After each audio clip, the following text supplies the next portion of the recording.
Hello everybody, good afternoon. My name's Chris from the Oxford Business College. I'm here today with Lu, who graduated from the St Martin's University in London last year in fashion design. Lu, thank you very much for joining us today. Hello. Really appreciate your Thank you for having coming. me. One of the things we like to focus on at Oxford Business College is student support.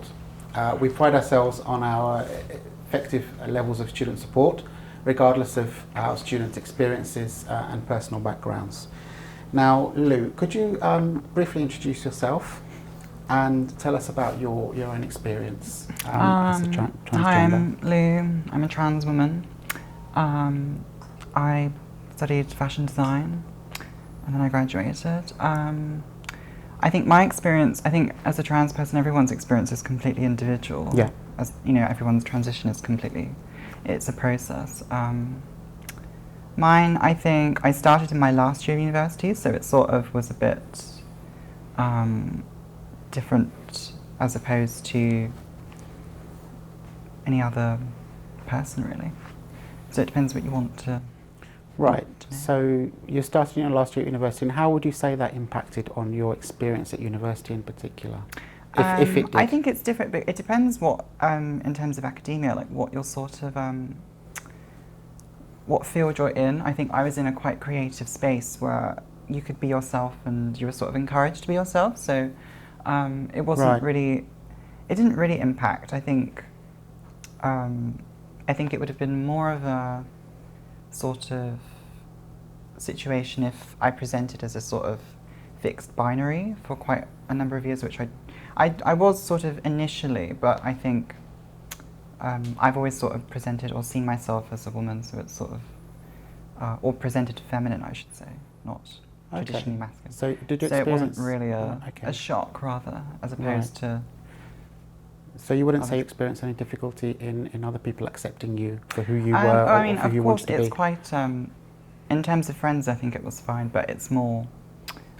I can understand from a different field perspective that not everyone is as open towards just trans people in general, so it's a lot difficult for them to sort of come to terms with, because I suppose in most people's minds they have a fixed idea of you when they sort of meet you, so you're sort of changing that in a way. So for them it's very difficult because they've already sort of, you know... They have to reconceptualize. They have to sort of juggle about and sort of see you for, not as maybe a new person, but just who you are, really, I think. And I think it depends on, in terms of family and stuff, I think that's sort of that's why there's such a bigger issue there, because they've seen you as a certain way for so many years, and I think for some people it's sort of like a grief process, which is where the challenges accepting the new you. Well, in a way, because they've seen you as a different person since birth, so it's sort of, but then even with that, I think there's sort of things where, I don't know, I think every experience is different. I can't speak for everyone. It's difficult to generalise. Yeah, you can't really, I think you can't really generalise. Even with transition processes, it's, you know, waiting lists, especially for this government, NHS waiting lists are like 5 to 10 years just for a first appointment. It's not something that you can... Yeah, and as you say, everybody's experience is different. Yeah, everyone's experience is different. Did you receive any specific support from your university? With regards or to did you, identity? did you reach out They were to quite them? good because they offered like it was a free counselling. Right. It wasn't like specific to identity, it was just in regards to just if you wanted to talk about, which in that period of time I felt was necessary because it was final year and lots happens in the final year. So and it was good for that aspect, but I can understand, I mean, I'd recommend therapy to everyone. Well, not therapy, just counselling in general, as it gives you sort of space to unpack things, but not everyone has access to that. So you found that useful? I found it useful, but I can articulate emotions very well, and other people, depending on what sort of person they are, or what position or thing, or how long. Some people, they don't even realise they're trans until later on. So it's, you know, there's not a one answer fits all type thing, really. Is there any support that you wish you had access to that you didn't? Looking back on your final year at I university, think is there there should anything just be, I wouldn't say I think there just needs to be more support in general? in general. Yeah. Just and more education around or trans people in general, because I think half the time people don't really know, or they have this idea of what a trans woman is, or like a trans person is, and they don't know how to A approach. misconception. There's a lot of misconceptions, Yeah. and there's also a lot of sort of fear, or sometimes, which is a bit strange. But I think, as I said, it depends on where you really are. Like, my university was very creative, so it was sort of, you were encouraged to be yourself. So it wasn't, in a So way, the atmosphere was a positive one. I think that's a very good point. Yeah, I was very grateful in a way that I did study at Central St Martin's, because I think it allowed me to bloom, not just as a designer, but I think just as a person. I think that's really important. So it depends. I think, had I studied something else or gone down a completely different path, I don't know whether you get that level of, I don't know, whether you're allowed to sort of, because I think if you're challenging yourself and you're constantly kind of a freedom of expression, you're allowing creativity. yourself to, yeah, you are questioning yourself. I think, and lots of people don't have that opportunity to do that. So I think it's a good thing to do. But yeah. Thank Sorry, you. Moving to your life outside of university and that outside of that field, have you experienced any discrimination or any? Yes. Okay. Do you feel comfortable talking? I think a bit about that. It depends on what. When you say discrimination, do you mean just in general? I've experienced a lot in terms of. Just as a.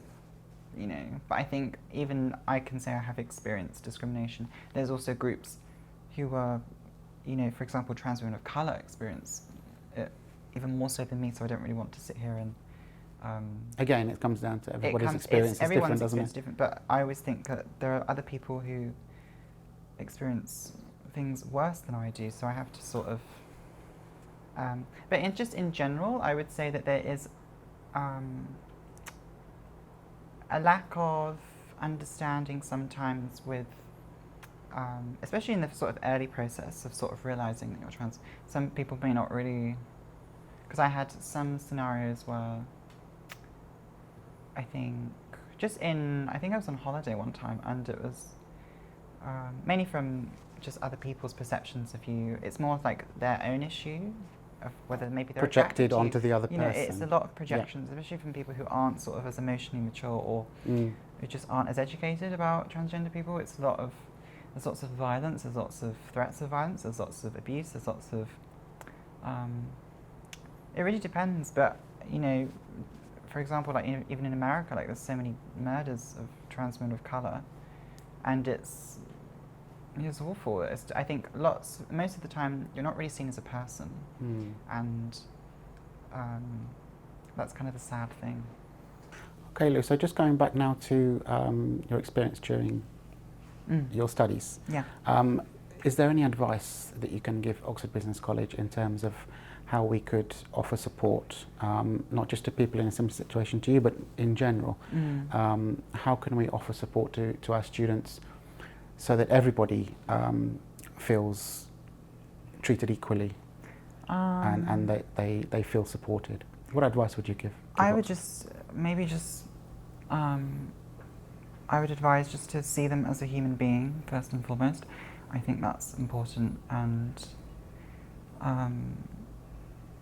just go from there, really. I don't really think it's specific to anything other than just talking to them and trying to understand their situation and where they're at, really. I don't know, So you'd recommend something similar to the counselling service that was offered to yourself? That was my personal... I found it beneficial just in general. But I don't know, I think as well, some people may not feel comfortable talking about their process or anything, so I think it depends. Like, it's completely individual, so I think you have to sort of work with them and ask them how you can help them, really, and just Because what works for me may not work for them. Exactly. So yeah. I would just So recommend to treat that. everybody on an individual just basis. treat them as a person yeah. and just go from, how you can help them if they want it as well. Okay. And finally, is there a message about equality or anything else that you'd like to share with the listeners today? I think there just needs to be more education about Right. this topic specifically. Mm-hmm. And please stop killing people. So that's what I would say. Okay. Thank you. Thank you very much for your time today. Really appreciate it. Thank you for having me.